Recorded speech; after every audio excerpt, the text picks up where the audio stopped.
We're going to build a business that can be sold. I challenge people to do is to think outside the box. People don't want to be sold. People like to make choices. What makes a business attractive for buyers? The number one thing that someone's going to look at is they're going to look at the... My name is Naja, and I'm here with Mr. Shelby Wilson, and we are in week 3 of the 52 critical path method to achieving freedom through business ownership. So welcome again, Shelby. I hope you're doing well. I'm doing spectacularly. All right. In this episode, we're going to talk about selecting a business that you could potentially sell. Oh, yeah. So what are your opening thoughts on that? First of all, any business that you're going to start can be sold if it's built to be a successful business. Just like any house, for the most part, any house that gets built, if it's built with quality and stability and so on, it can be sold. And so not necessarily that we're building it to sell it, and not all businesses are built so that they will be sold. But we should build it so that it could be sold. And so in designing it, we've been talking a lot about designing it. We've been talking about the first weeks of what's going to take place. We've been talking about the vision, about how important that is, of getting the vision. Well, inside of the vision and the design becomes taking a careful look at each of those 4 departments. So that's where your accountant, your business advisor, that professional that you're going to turn to is going to help you. So when we're starting with the end in mind, one of the things that we want to look at is that a business is, first of all, going to be profitable. So we're going to take a look at the profit that it is making, because all businesses that are sold primarily are sold looking first at what the profit is. First and foremost, it's critical. And in most businesses that are service businesses that are sold, it's a multiple of whatever the profit is, and that's how it gets determined. Now, there's other factors that go in, but when we're talking about the profit of a business, we are then going to be backing up to things like the sale. When we do sell, or making sales, the sales department, we're going to be taking a look at the sales that we're making. How much are we going to be selling our product for?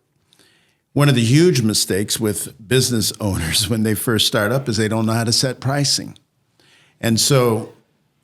And there's a reason for that. I hope we get to discuss it in one of our podcasts. But if I were to take 50 students inside of a class, and that's been some of the classes that I've had, smaller and larger, but I do this little exercise. I say, if a product costs you $50, what's a fair price to sell it for?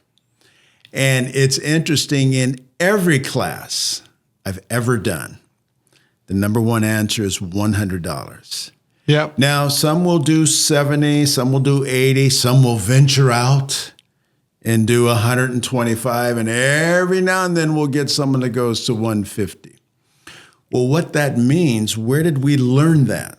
Well, we learned that in a reverse method of watching what retailers do. Retailers, if they have a shirt that's $100, and they say, we're going to put it on sale. So they mark it down 20%. And people run to get that sale. Some people get it. Other people say, nope, I'm going to wait until it goes on half Black price. Friday. Yeah, Black Friday or whatever. It's half price. And so others will run to go get it at that. Some will go, I don't need that, but it's on clearance.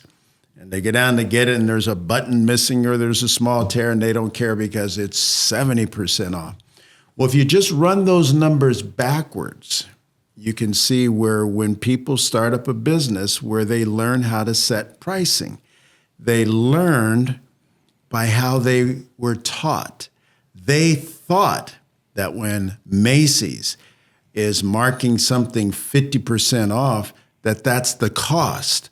Or if they went 70%, that's below the cost. That's nowhere near true. When we're talking about building the business, then we have to take a look at marketing. What kind of marketing are we going to do? There's over 30 different options initially that we could start using. Which ones we're going to use?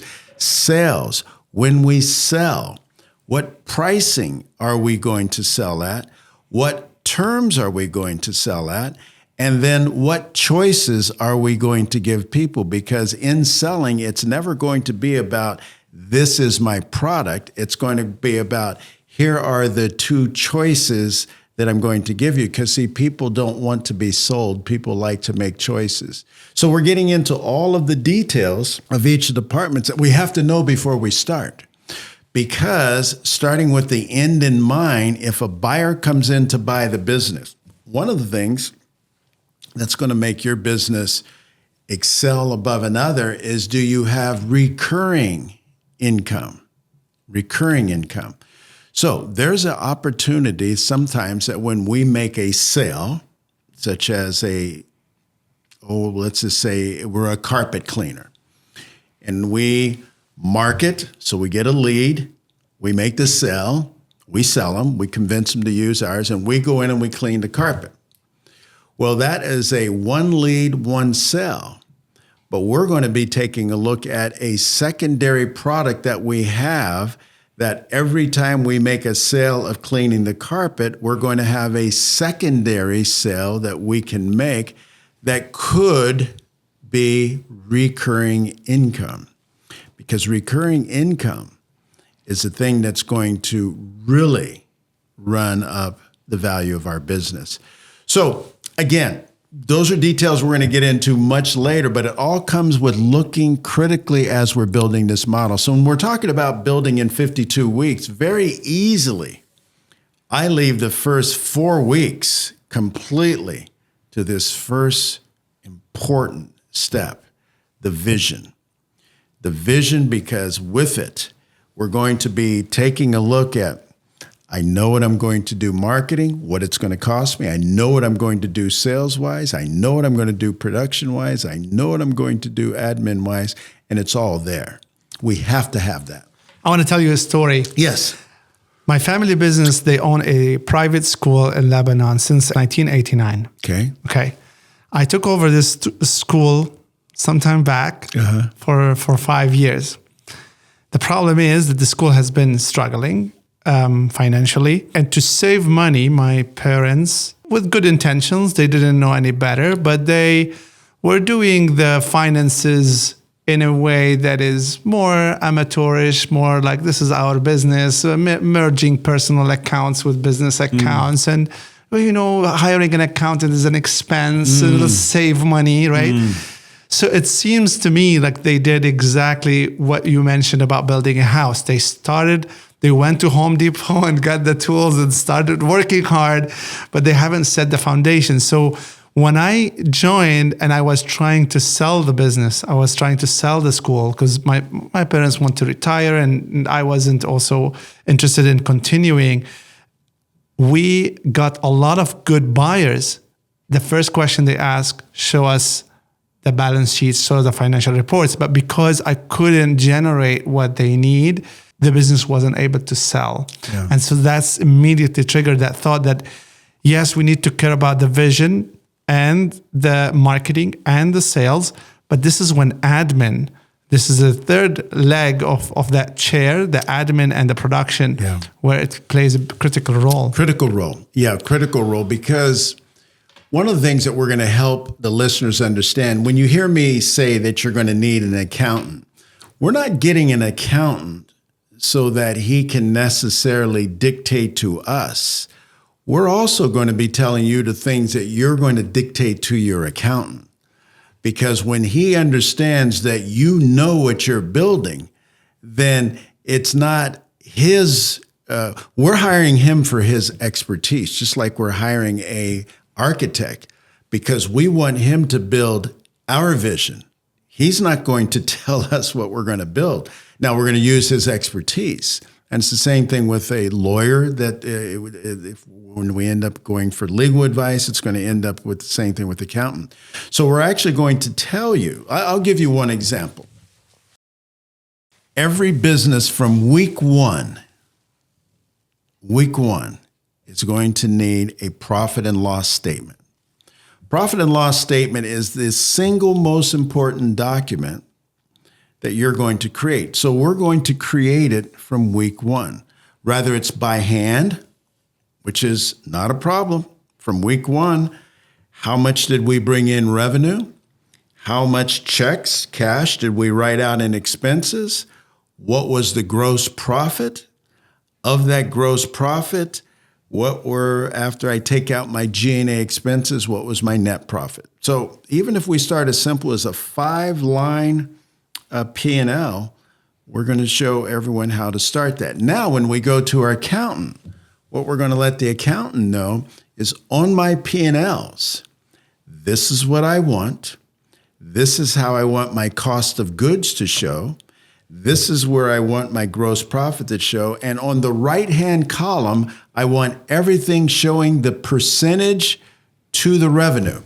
That's going to be critical because the percentage to the revenue in the end unit, in the end of all of this, when we get ready to sell, that's what a buyer is going to be looking at. See the percentage. So if we build a business and let's say that we want to get a net EBIT or earnings before interest and taxes of 18%, that's a great, great number for a service business.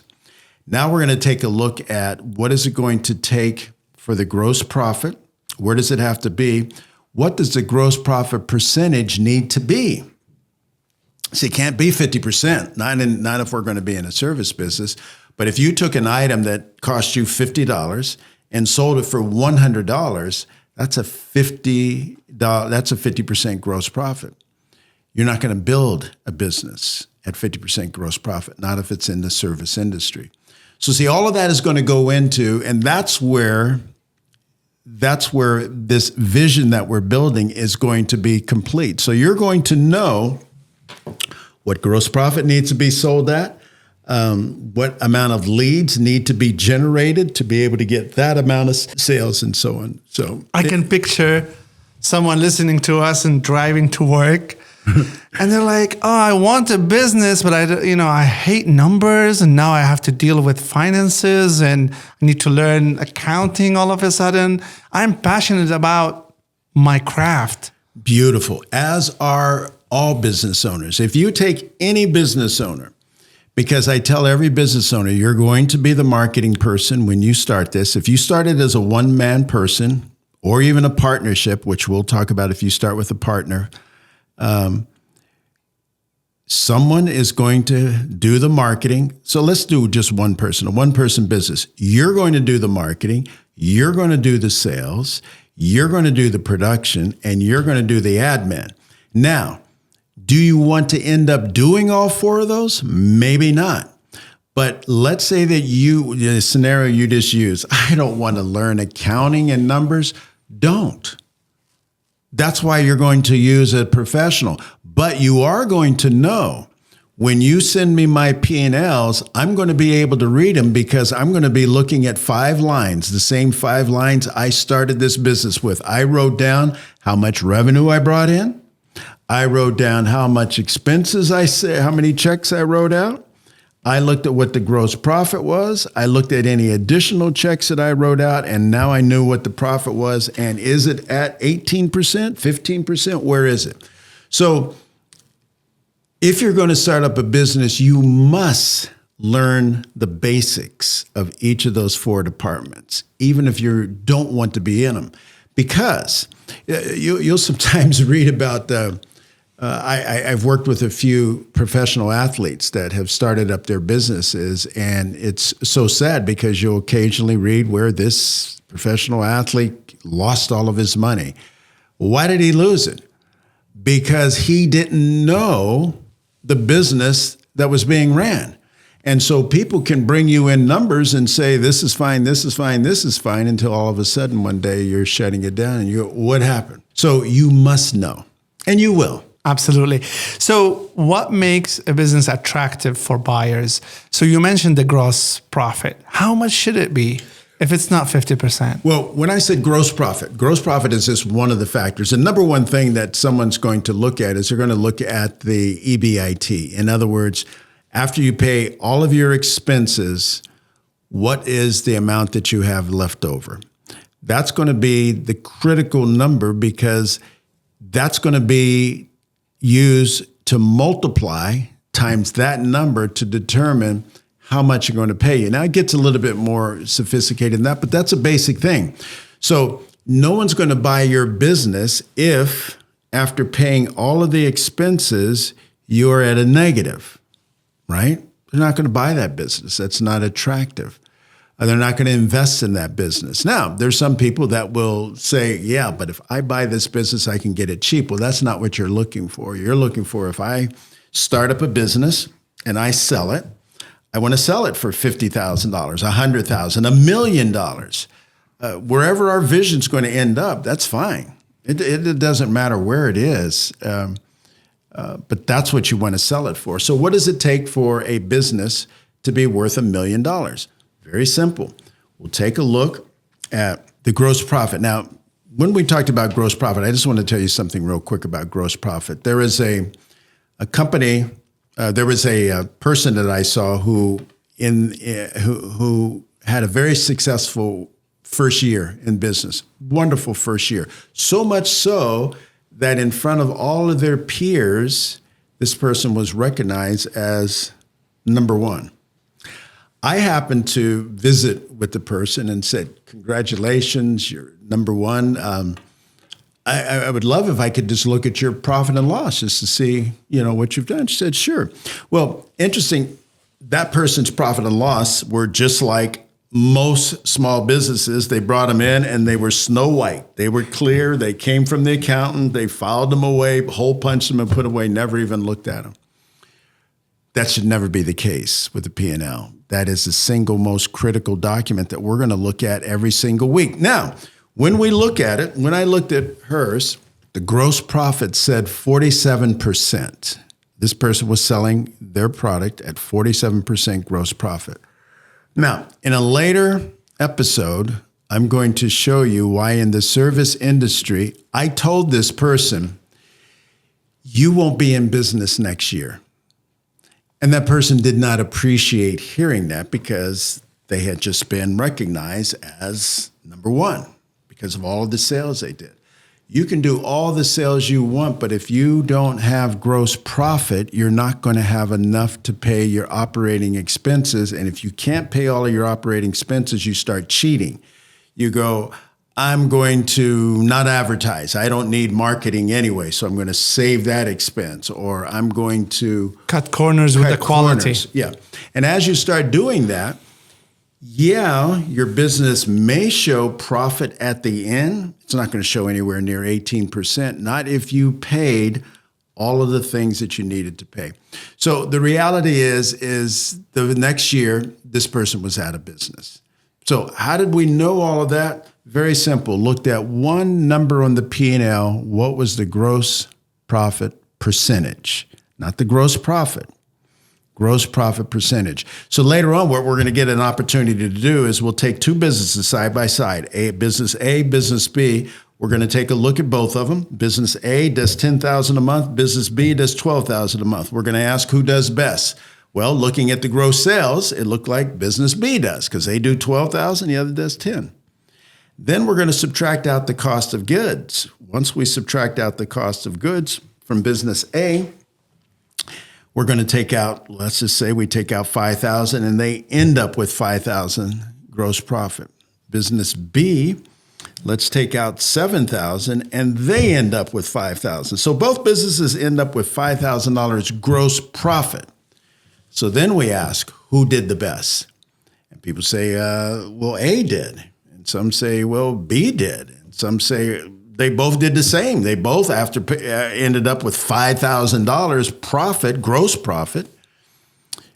Well, then we're going to take a look at why business A did better after you take out the general and administrative, the G&A expenses, general and administrative. So here's the point.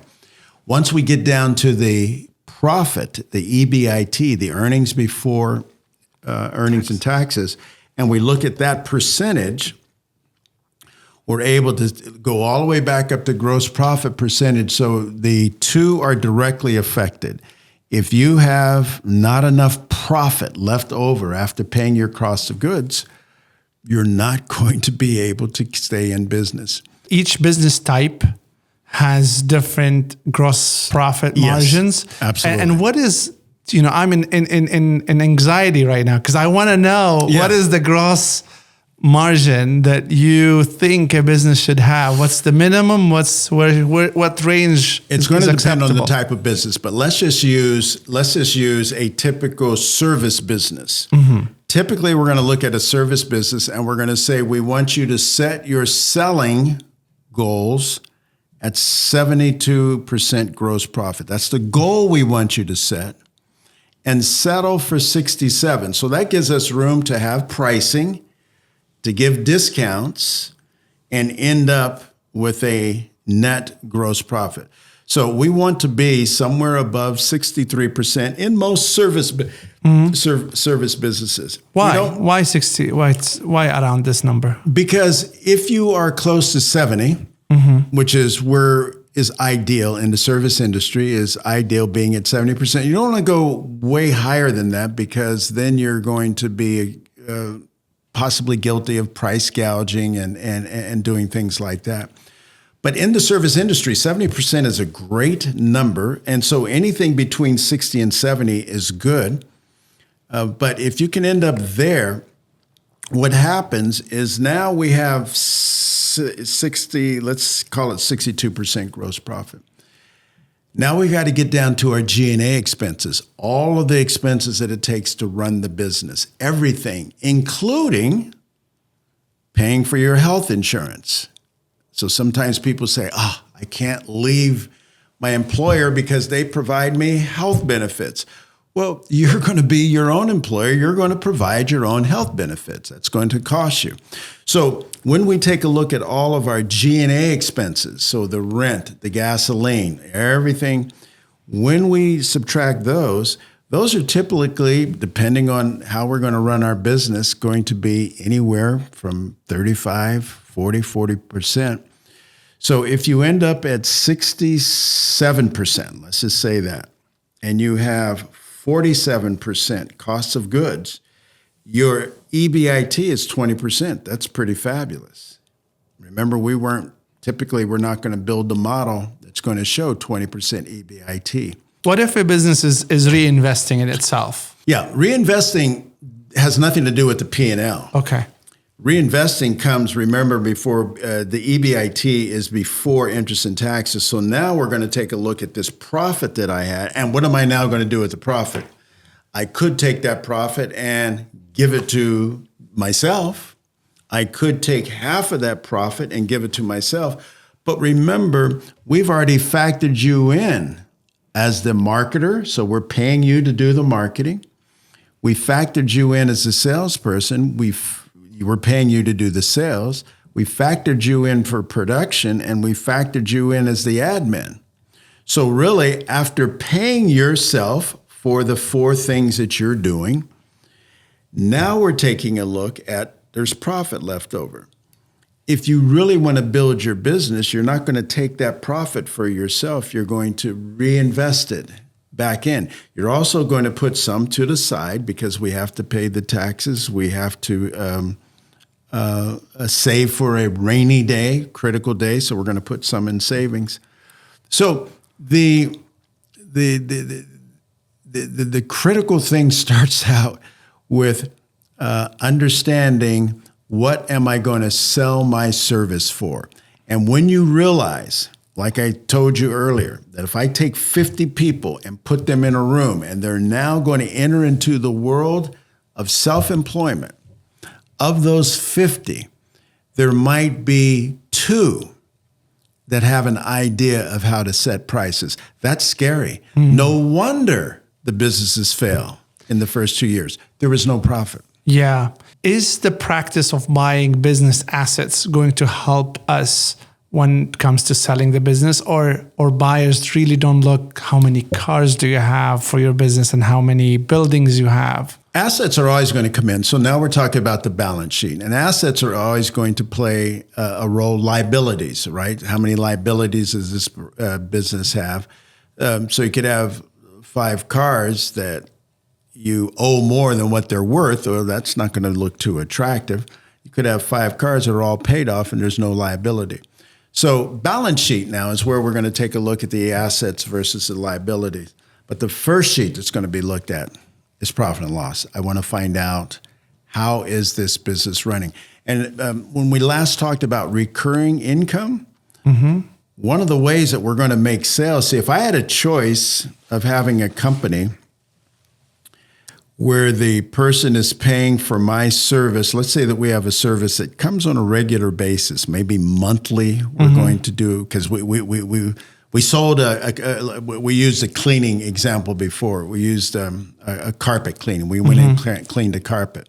But I sold them a secondary service that they get touch-ups once every 13 weeks. So I sold that to them. Now, that's kind of a nice little service because you're letting them know we're going to come in, we'll spot treat, and this way your carpet stays new the whole year. That service is going to cost you blah, blah, blah. Right? You're caring. I could give them one price and say, here's what's going to cost to get that quarterly service where we come. Better way to do it is to put a credit card on file and take 1/12 of that payment each month. That just books to a credit card. It's a smaller number. You don't feel it. Don't feel it. It's on a credit card. It's out of sight, out of mind. It may be a low number, $10 a month, $20, whatever it is. But by doing that, when I get ready to sell the business, I'm able to show the owner or the potential buyer that I have a business that the revenue stays pretty steady all year. It doesn't have it seasonal where during this season I make a lot and then I'm starving during this season. So again, it goes into structuring with the end in mind. With the end in mind is we're going to build a business that can be sold. But that could be challenging. I'm thinking about a plumbing business, for example, or lawyers. I mean, they only get client when things are going wrong for their client. Wrong. One of my attorneys right now, brilliant. He came up with a HR plan that if you pay monthly into the HR plan, you can call any time to get assistance on whatever the questions you may have. Yeah. And so that's attorney that we have right now. What about plumbing? Plumbing. In plumbing, you're going to get called out for emergencies, right? What are some examples? Pipe burst. Okay, pipe burst, leak burst. Okay, what caused that pipe to break? Maybe old stuff. Okay, so thinking outside the box, and that's what I would do. I would contact and I'd do my research on plumbing, what comes up inside the problems, what could be checked. I know right now my AV guy gives us a once a year inspection on our whole system. Could that be done on the water heater? Could that be done? So we can come up with businesses that probably could have no recurring income. But if we use our head, we'll come up with something. Right. Love it. So just to summarize, first, we need to look at the profit and loss. We have to build a business on proper foundation when it comes to the accounting and the administration side. Yeah. We need to look at how can we package services that can be billed on a recurring basis. And then, did I miss any third item for making a business sellable? Well, in making a business sellable, we want to start with the price that we're selling our service for. It's just critical. The gross profit margin. And so we have to teach people how to sell prices. I'll tell you something fun. Remember I told you I write $50 on the board and then I go through what I do, because I attended his class. You attended that one of those. What I do is I have everyone. I say, listen, there's no right or wrong number. An item just costs you $50. That's what it costs you to buy. What's going to be a fair price to sell that for? So write it down on a piece of paper. I don't let anyone say it out loud because when you do that, everyone influences their answer. So they all write it down. Then I go up to the board and I write down the $50 and I go, so Susan, what's a fair price? She says 70. John, fair price, 100. And we go through the whole room. When we're all done, I go up to the board and I write 400. And they go, oh, my goodness, that's ripping the person off. And I go, all right, we're going to find out. We're going to give you a few examples. Because I see some of you have walked in here with sodas. You went to McDonald's for lunch and you've got a large soda. We're going to talk about the cost of what you paid for that and what it is. Because one of the things is I owned a restaurant before, and in owning a restaurant, it's a fun illustration to use, because when you take a tall soda that you buy at a fast food restaurant, well, if you take the cup, the straw, the lid, the ice, and everything, the drink that's inside of it, I like to write that up on the board, because at one time, when I first started teaching, the total cost of all of that was 3 cents. 3 cents. So I write 3 cents up on the board and I say, now, if we were to turn this business over to you folks that think it's horrible to double the price, that means I'd be selling these sodas for 6 cents. Or one of you went 3 times the price, I'd be selling it for 9 cents. Or when I went 8 times the price, I would be selling it for 24 cents. See, here's the point. What it cost us is nobody's business. What they will pay for it is what our business is. So when we get into pricing, we're going to find that there's things that are called loss leaders. There's going to be things that we're going to find that the gross profit is going to be exceedingly high, like on drinks. But when you take a loss leader and match it with an exceedingly high gross profit, you come out with your average, and what you want to come out with is around 70%, between 60 and 70. I love this part, because we ventured a little bit more away from marketing and sales, but of course we will eventually tilt back to marketing and sales. Well, what down we're the line. we're looking at the administrator who basically has to oversee marketing, sales, production. Yes. So there's the umbrella. So when we say we ventured away from marketing, we really didn't, because the admin person has to establish how we're going to generate these leads, what they're going to be sold for, what additional things will add on, what price they're going to be sold for, so that when we do the production service, at the very end, when he tallies it all up, he says, we made profit.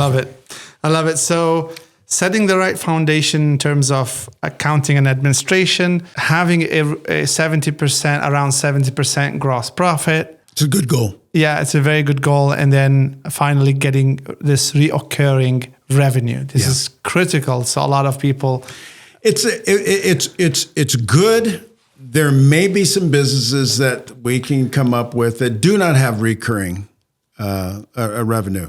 And that's okay. Mm-hmm.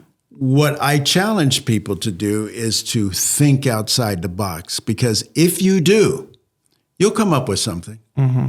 And all of that gets added on top of the sales that you're making. So we're going to continue to fight for our sales, get a lead in, convert it. But now what can we do to see? I make this goal. 1 lead should never equal 1 sale, ever. 1 lead should equal 5 sales, 10 sales, 100 sales, but never 1 lead equal 1 sale, ever. And that's a great way to end this. Okay. Everyone, see you in the next one. See you next time.